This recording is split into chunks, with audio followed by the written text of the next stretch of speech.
Hi, I'm Judy.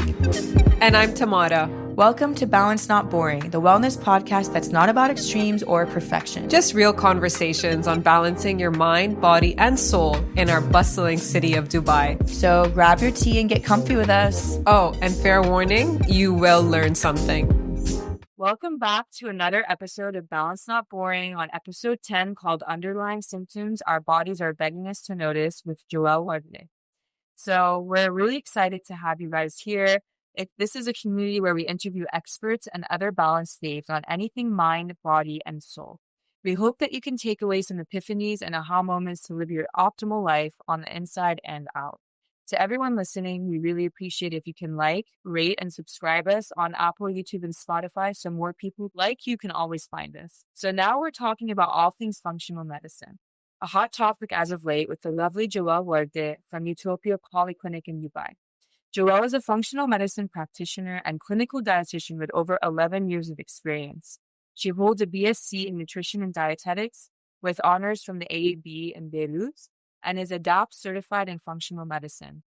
After completing her internship at Gaitawi, if I said it right, hospital, Joelle worked at green clinics in Beirut alongside functional doctors consulting on weight loss, diabetes, autism, and autoimmune conditions. She later moved to Dubai, joining Yutopia, and expanded her expertise with certifications in IV and peptide therapy.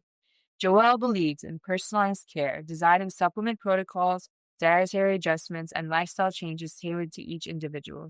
She champions small, sustainable steps that lead to lasting health and well-being. So today we're discussing exciting things: the difference between conventional doctors and homeopaths, naturopaths, and functional practitioners. Common undiagnosable symptoms often seen amongst many women. Why we need to advocate for ourselves and what that really means. Different modes of testing that aren't widely used but should be in some circumstances, like histamine, mold, metal, and GI. And how food and supplements, when taken with guidance, are really like medicine. We're so happy to have you, and welcome to Balance Not Boring. Thanks. So great to see you. It's my pleasure. So you've worked across multiple places, Beirut and Dubai, with a wide range of patients. What drew you into functional medicine over conventional medicine, and what's the root cause approach for you?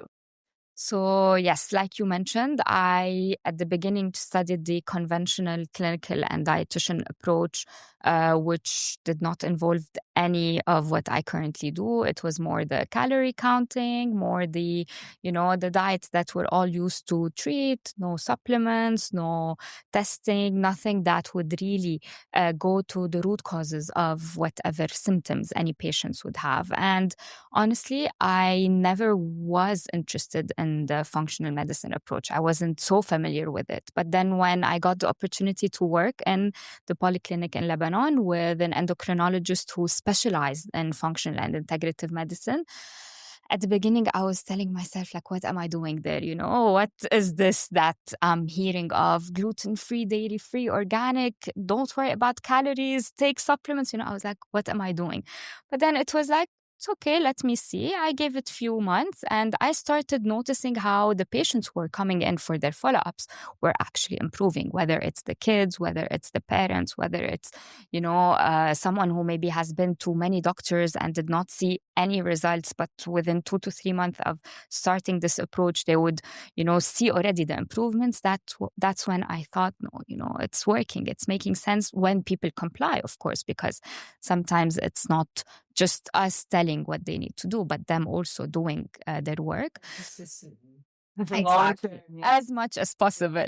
And this is where I had my first official patient, which back then was my boyfriend, who's now my husband. So I started, testing few things on him. So romantic. He was the kind to get sick, those like 2-3 times a year where he would immediately take antibiotics, anti-inflammatories. So at one time I said, stop all of this, we'll do it the natural way. And we actually did it. And this is how then I, worked on myself because I used to have eczema. So again, the doctor who was there was like, there's no such thing as just using creams and, taking anti-inflammatories or antihistamines and things like that. So we can work around it from the inside. And this is how this became what I do, to help other reach what, wasn't so well known back then. Yeah, so it seems like from your firsthand experience, you were able to see the difference. Of course, like you said, through discipline, and taking things seriously, not just taking a supplement and forgetting about it, because it's a very complex world, functional medicine, and there's different terminologies. We hear naturopath, homeopath. So no hate to conventional doctors or medicine, of course, because there is a time and a place for conventional versus functional. But we do want to get into what we see often with women and what they deal with. So they say a lot of the time fatigue, brain fog, joint pain, skin issues, headaches, stomach pain, all of these symptoms I personally have dealt with, and my partner, Tamara, who can't be here today, she actually just gave birth. Just want to say congratulations to her. But yeah, basically me and her always discuss this. So why do you think that these, underlying symptoms, undiagnosable symptoms, are really sometimes overlooked in conventional medicine? That's where the main difference between conventional approaches and more of the, let's say, holistic or alternative approaches come in. Because like you said, of course, conventional medicine is there and will always be there. And we have to abide by it, if you want, when we are in an emergency situation, car accidents, injuries, surgeries.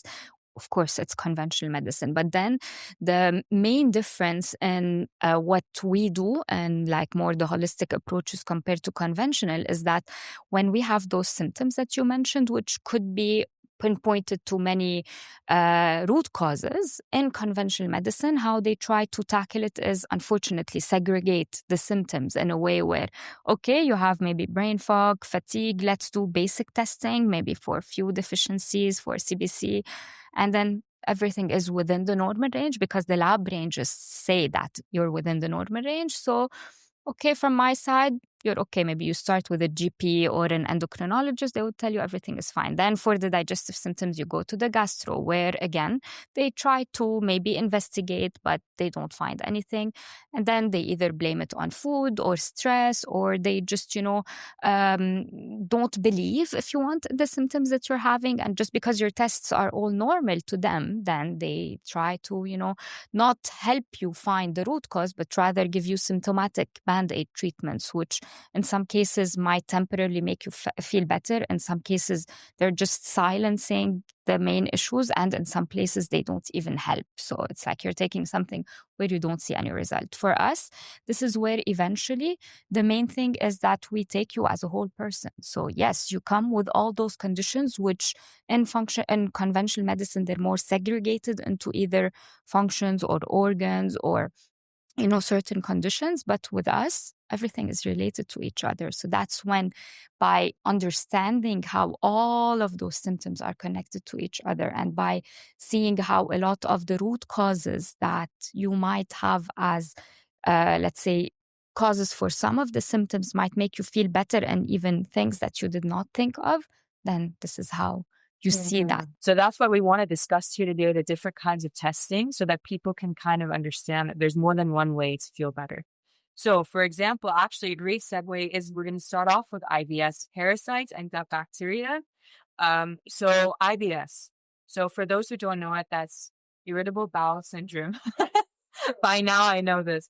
So it's become such a catch-all diagnosis. It's very generalized. But why is that, do you think?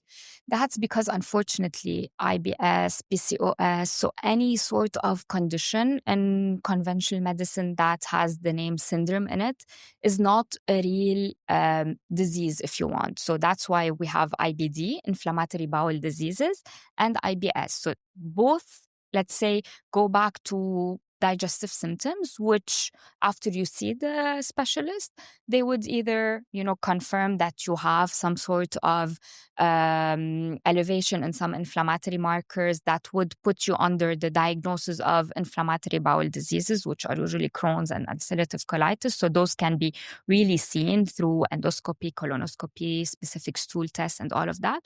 Or if they do all of that and they don't see anything, but you're still having symptoms, that's when they put you under the box of irritable bowel syndrome. So it's just the combination of symptoms, which for some could be gases, bloating, heartburn, constipation, diarrhea. That's why it's a very broad terminology. But what is the root cause for this condition in conventional medicine? No root cause. Some, they blame it, like we said before, on stress, some a little bit on food, some they just tell you, this is your weak point. You will always have it. You have to learn to live with it. But for our approach in functional medicine, there is no such thing as just having a symptom for no reason. The body is very clever. It always sends us the right signals. It's just that we either tend to ignore it or not be well tuned with it to understand that this is not normal. Or unfortunately, we go to the wrong diagnosis of really just putting us in a box, which IBS is one of them. It's And very then frustrating. I know what you mean. I mean, surprising symptoms tied to these gut issues are actually interesting. Like, what about the skin? So, eczema, dandruff, what is that? How is that tied to the gut, for example? So usually everything that shows on the skin, whether it's eczema, psoriasis, dandruff, any sort of allergic reaction, rashes, anything that could not even be really pinpointed, acne as well, all of this is the reflection of the gut. Yes, there are other factors like some vitamins, minerals, the impact of stress that could affect how, let's say, exaggerated the response is. But the skin is the reflection of the gut. So that's where a lot of the time when we fix the gut, we indirectly help with the skin, but maybe for the results to show, sometimes it takes a bit longer because the skin, is more of a 3 to 4 month turnover cycle, whereas the gut, in some cases, it could be a little bit faster. And that's where our testing is different from the conventional testing. So we have only few labs that are more of those specialized lab in the US that do those functional tests. But this is where the technologies, the machineries that those labs in the US have do not exist everywhere else. That's why when you might maybe go through the usual conventional stool test, everything will turn out to be normal. But the US more comprehensive stool tests will show those maybe minor imbalances, which for conventional doctors are just there. It's okay. We're all exposed to maybe, a little bit of bad bacteria or a bit of parasites, but it shouldn't be that case because some people are more sensitive to those imbalances. And so, what role do these parasites or the bacteria or varroa play in these women's gut issues? So, of course, they can directly cause the obvious digestive symptoms of whether IBS or anything else, which could be just sudden cramps or pain or loose stools, but as well, everything related to the skin in terms of what it might show on the skin. And then the most important thing is what we call the gut-brain axis. So this is where 70 to 80% of our neurotransmitters like serotonin, dopamine, epinephrine, they're activated in the gut. So a lot of the time, things of, let's say, fatigue or mood swings, or sometimes even depression and other, mental health disorders could be improved once we improve the gut. And of course, everything that comes to energy, metabolism, mitochondria, so everything relies to the gut. So speaking of immunity, you just read my mind. What are these first steps if somebody has never tested their gut but have had issues on and off? Maybe it's chronic, maybe it's a new thing. What can they do to improve the gut health? Like if they saw you for the first time, what would you tell them to do? So this is where it depends whether they have other concerns or not. Because to be honest, some of the US testing are a bit costly. So we cannot, from the maybe beginning invest in all of those tests and end up doing a lot. And maybe, the patient is not even going to commit so much because, also there's this part where even us in functional medicine, we might be labeled as, more commercial or things like that because, the tests that are there are more specialized. So usually if someone is just coming purely for gut health and this is their main concern and the rest of their symptoms are also related to the gut, then I would definitely start with 1 or 2 of the functional tests. So usually the comprehensive stool test as number 1. And then if we suspect something more like fungus or mold, we might do a urine test for this. But the comprehensive stool test is number 1. Based on this, and by the time we get the results, we'll start maybe doing small changes when it comes to, the big no-nos in food, like, processed sugar, or let's say if, I don't know, they're drinking sodas 3-4 times a day. So we'll start with the small changes that, regardless of how your gut is doing, you should be adjusting them a little bit. And in case the person is also coming for other concerns and the gut is maybe not their number one priority, then we can simply start with a complete blood test where we will have indirect markers that could be telling us if the gut is doing well or not. And if we see that, okay, there are a lot of markers telling me that, there is a lot of inflammation coming from the gut. There's a lot of deficiencies because, again, the gut is very important for the absorption of the vitamins and nutrients. So even if someone is eating very well, but their gut is not doing okay, they will never be able to take advantage of all of the nutrients they're eating. So then from the blood test, I would recommend to do the stool test. And this way as well, we would have done it in stages. The patient is somehow more convinced to do the test, whether they're on a budget or not, they might be, more willing to do. This is probably important for inflammation is permeability and testing zonulin, right? So can you tell our listeners more about what that means, like leaky gut, for example? It refers to those like very small tight junctions, which are all supposed to be like very strong together. And because of either imbalances in the microbiome, so presence of fungus, bacteria, parasites, or sometimes just because of eating too fast, not chewing the foods well, taking a lot of anti-inflammatories, or sometimes just like maybe fasting for a long period and then binge eating or binge drinking. All of this could affect the lining of the gut, and this is what ends up causing like those very small openings, which cannot be seen in endoscopy or colonoscopy. They cannot be tested in any other way except in a test called zonulin, which is done in one of the comprehensive tests that we send to the US. It's a stool test. So if this is shown as out of balance, then the leaky gut confirmation is there. How does leaky gut affect us? It affects us in a way that those small openings in the lining of the intestine, they end up maybe causing the proteins of the foods that we usually eat to go through those. It's like a small open door, that's not supposed to be open. So this increases the risk for maybe food sensitivities or intolerances, for allergic reactions in general, and for the obvious digestive symptoms. And this is where a lot of gut treatment fail if you don't heal the intestinal lining, because no matter how much you try to fix the gut, if those openings are still there, it's as if you've done nothing. And from my experience, the lining is everything. Like that's actually helpful for immunity to fight against parasites as well, right? Because it's like the force. And if it's weak, so you don't have to necessarily have leaky gut to have pain. Like IBS can still happen without the zonulin being affected. 100%. So another little subject that's interesting that is now popping up all over TikTok, Instagram, heavy metals. So obviously that sounds scary to somebody if they're, thinking, oh my God, am I ingesting metals? But they're really often overlooked because we're being exposed without realizing. So can you name a few things that we might be exposed to that we wouldn't think about? The first thing, of course, is the obvious pollution, which we all know of. So in pollution, we might be exposed to lead, a little bit to mercury, cadmium. If you live with someone who smokes or you're a secondhand smoker, then cadmium is very common.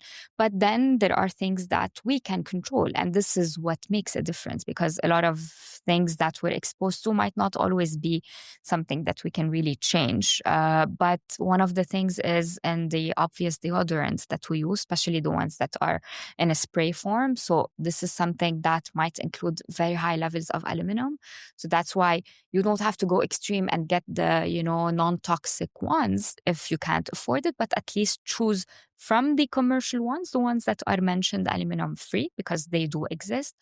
Then there's, of course, the cookware that we use, because this is where a lot of aluminum and other heavy metals could be leaking from whenever we cook. So we will not mention brands, but all those non-stick, unfortunately. It's so easy though, Yeah. but yeah, of course. That's how you know there's Yeah. chemicals somewhere there. Yeah. And then in food, the most, if you want, two common heavy metals are arsenic and rice, which is something we use a lot. So it's not about not having rice, but it's about, getting the organic one, soaking it, making sure the arsenic gets as much as possible eradicated. But then as well, it's about having a variety from the food that you eat to minimize as much as possible. And then fish and mercury. Oh, of course. That's known.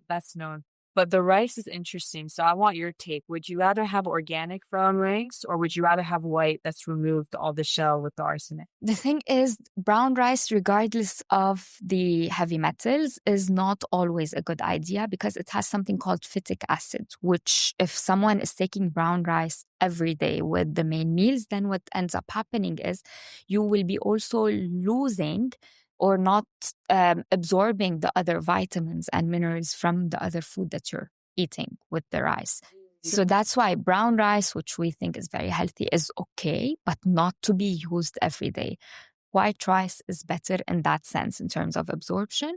But this is where, like I said, it's a matter of getting a better quality. So, the ones that are usually organic and soaking them in water before cooking so that the arsenic. It's so funny, see, because I know like white rice can spike your blood sugar, but I think if you pair it with the right macros, it should be better, right? See, that's where in everything that you end up eating, it's about variety. It's about never having the same thing every day. That's all. So what are these some subtle symptoms that can signal metal overload? So, of course, it could start as just not feeling yourself in terms of energy, in terms of brain and cognitive function. It could go as high as skin conditions, allergic reactions. It could as well affect the gut indirectly because part of, let's say, when the body is just overloaded with toxins, part of the toxins are coming from the gut and part of the toxins are the heavy metals that we're exposed to. So when the body is really overwhelmed with a lot of toxins, then it's going to affect as well the gut and it's going to affect your whole detoxification pathway. So it can affect the skin, the energy. Wow. So see, it's really interesting because the symptoms that you're describing are very similar to just someone with IBS, for example. So if you don't go the step further sometimes to know, is it just a stomach problem or could it be mold or metal or functional medicine? What's the approach of detoxing these in a safe way at home? That's where, first of all, it's going to depend on what heavy metals we're speaking of. So there are things, like I said at the beginning, that we can have control over. So whether it's the cookware, whether it's the aluminum, whether it's the things that we might be exposed to on a day-to-day basis that we can change, then this is very easy to minimize the exposure because minimizing our exposure is the first step to detoxifying better.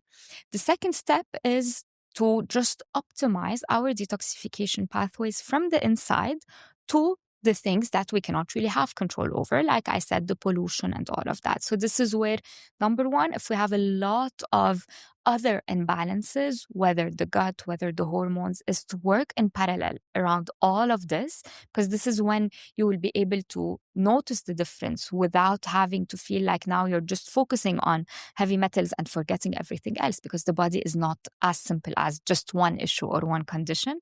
So that's when, number two, we give the right support to the gut, to the hormones, to whatever deficiencies the body is lacking, because that's like the fuel for the body. And number three, we add the things that are known to help with liver detoxification as number one. So things like vitamin C and acetylcysteine, glutathione, binders, like spirulina, chlorella, all of that, of course, after testing and knowing that, yes, you can take those. Then we move to the things that are more related to the liver per se, whether it's more advanced protocol of chelation through IV and things like that. But that's really something that would be in cases where they've done everything else.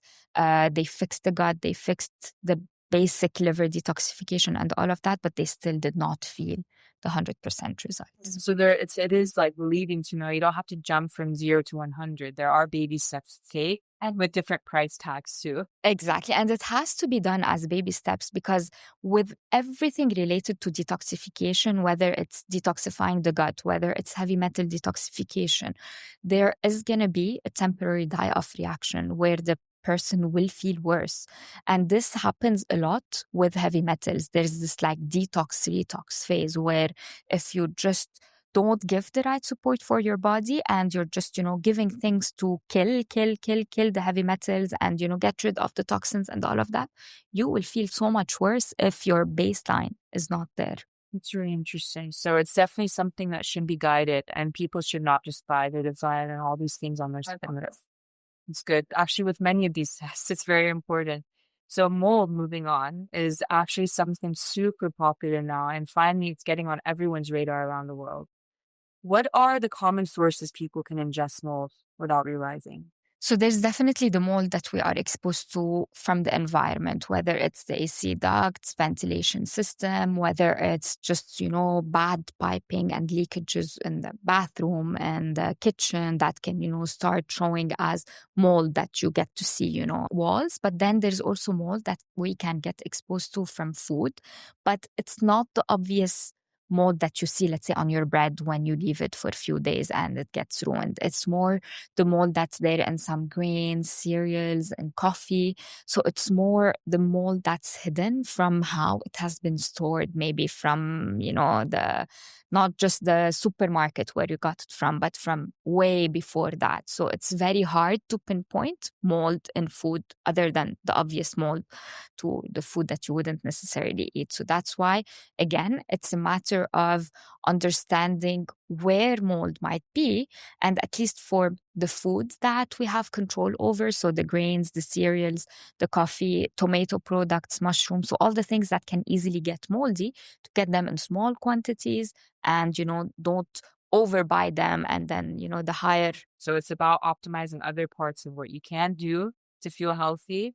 Because I don't want our listeners to be scared now, like this fear-mongering culture that's happening online. It's like, we don't want to scare, it's just informing that this is maybe where your mold is coming from. I guess we need to discuss what are the symptoms then on this case, because let's say a lot of people are feeling some type of way. It could be metal, it could be IBS. So mold, are there similar symptoms? Definitely. So to start off, everything related to the skin could be there for just the gut, could be there for the heavy metals, and could be there for the mold. And actually, if you want to put mold is more of a yeast. It's a specific type of yeast that is there in the gut. So it's similar to the GI symptoms, but the way to think of mold is when someone has really been exposed to mold, usually not just through food, to be honest. It's usually when we're exposed to it through the environment. So we've worked at a place or lived in a place or stayed for years, maybe when we were much younger in an old apartment that had mold, or unfortunately just, bad, like we said, ventilation and AC circulation and all of that. And then every time they're exposed to mold again, they feel it more. So how can you tell whether your symptoms are related to mold or not is whenever you're in a more humid and maybe in a more obvious moldy place, you have the symptoms that are exacerbated. So whether it's the digestive symptoms, gases, bloating, diarrhea, whether it's the skin conditions, so again, eczema, acne, allergies, all of that, or just they're causing chronic fatigue, joint pains, of course, real allergic reactions, lung diseases, and all of that could all be exacerbated whenever you're exposed to mold. And this is where being exposed to mold alone might affect you more than maybe your partner. Why is that? This is where it's about your baseline, it's about the other factors, it's about your liver detoxification. So that's why some people genetically are a bit more sensitive to mold than others, but everyone will get affected to mold, some by just maybe being exposed to mold for a few weeks or few months, and some by being exposed to mold for years. That's when the cumulative effect would start. So they start noticing it, but it's always been exposed. And the most important thing for mold is, yes, we will be doing the internal mold treatment when we know through a urine test that there is mold and those what we call mycotoxins in the gut, but it's also removing the mold exposure, because if you're still going to be living or working at the same place that has mold and you're trying to, heal it from the inside, then no matter what you do, the mold is still going to be there. The mold spores are still going to be there in the environment and you're going to be exposed to them. So it's about working on the environment and from the inside. So those combinations of things I feel like is interesting because the body obviously has a reaction. And so that leads us into histamine. And histamine is also a hot topic lately. So for listeners who haven't heard of histamine, what is it exactly and what's histamine intolerance? So histamine is one of the enzymes, let's say, or messenger that gets derived into many enzymes, which one of them is DAO, the diamine enzyme. So those are enzymes that we need to, let's say, transport those messages for any reaction, whether it's digestive symptoms, whether it's more like allergic reactions on the skin, or just there signaling the hormones as well as messengers. So this is where histamine intolerance is not a real allergy. So there's no test that will show you whether you have an allergy towards histamine like you would do, let's say, for dust or pollen or cats, dogs, and all of that. But it's an intolerance. This is where you're either maybe accumulating very high levels of histamine because of hormonal imbalances or because of eating foods that are naturally high in histamine, which I think we will mention next, or just there because of imbalances in the gut, because part of how when the gut is not feeling okay, it can increase the risk of allergies because how your body is metabolizing histamine and the enzymes that are being produced are not at their efficient levels. So the main thing for histamine is not to know whether you have histamine intolerance or not. It's to work on the root causes of what's making you accumulate histamine in much higher levels. And that's where even when you take antihistamines that might be prescribed by doctors, they might maybe at the beginning help, but eventually they don't do their job. Again, because you're going to continue to have flare-ups if you have a root cause causing this, right?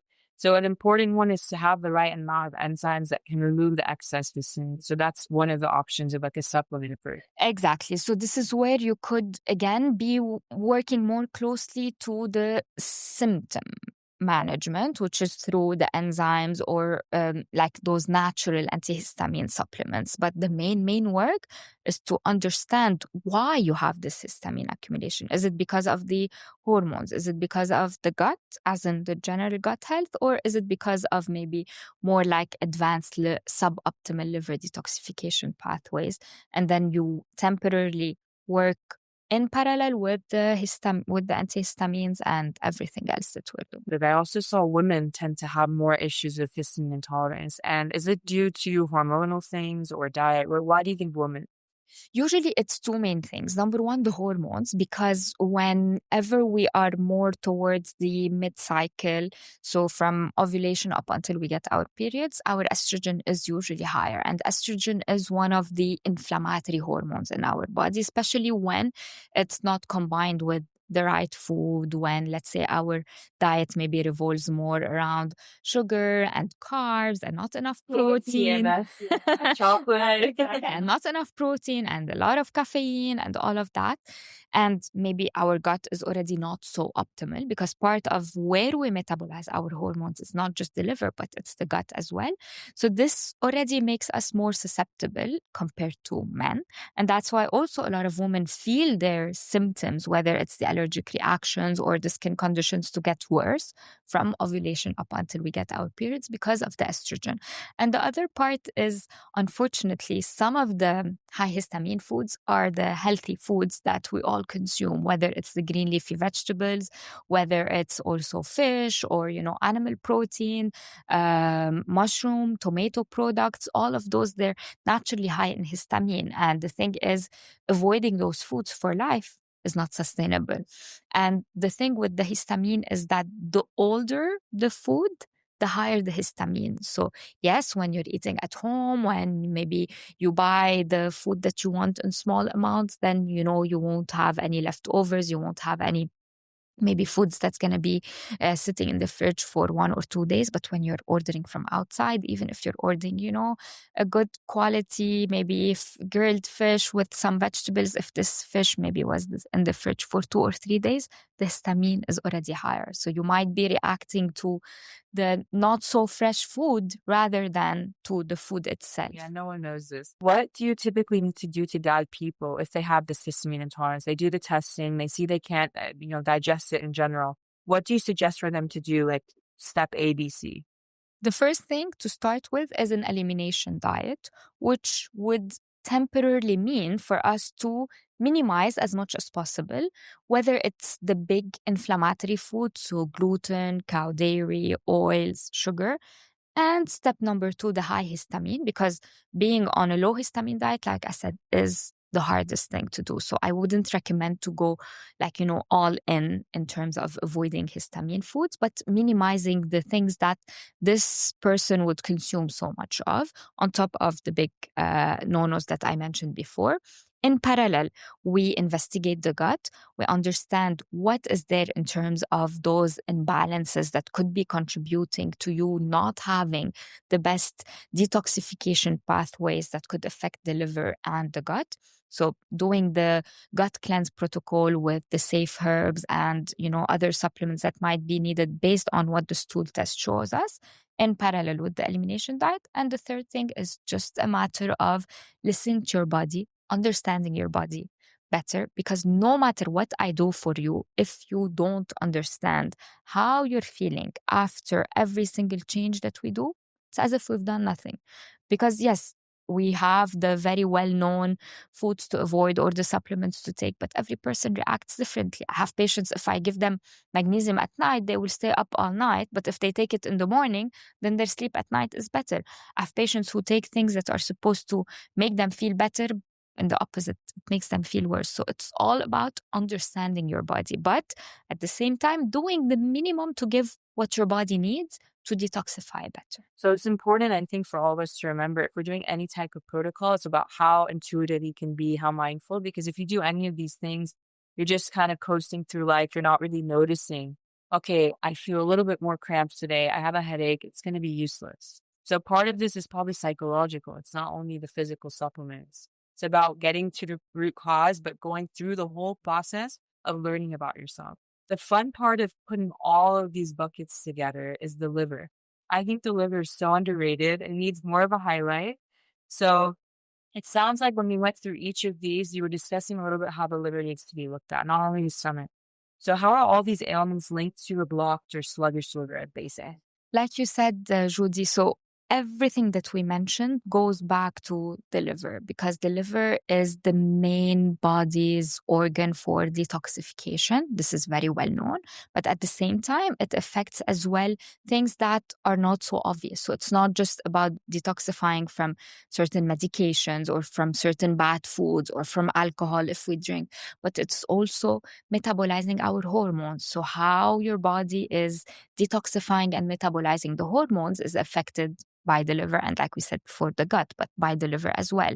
It's also, the liver is very important for everything related to our bile secretion. It has more than 500 functions in the body, and that's why we have many phases, and that's why we women maybe detoxify in different ways compared to men, and even each person detoxifies in a different way because of all the genes involved. But the main thing is to help the liver work better.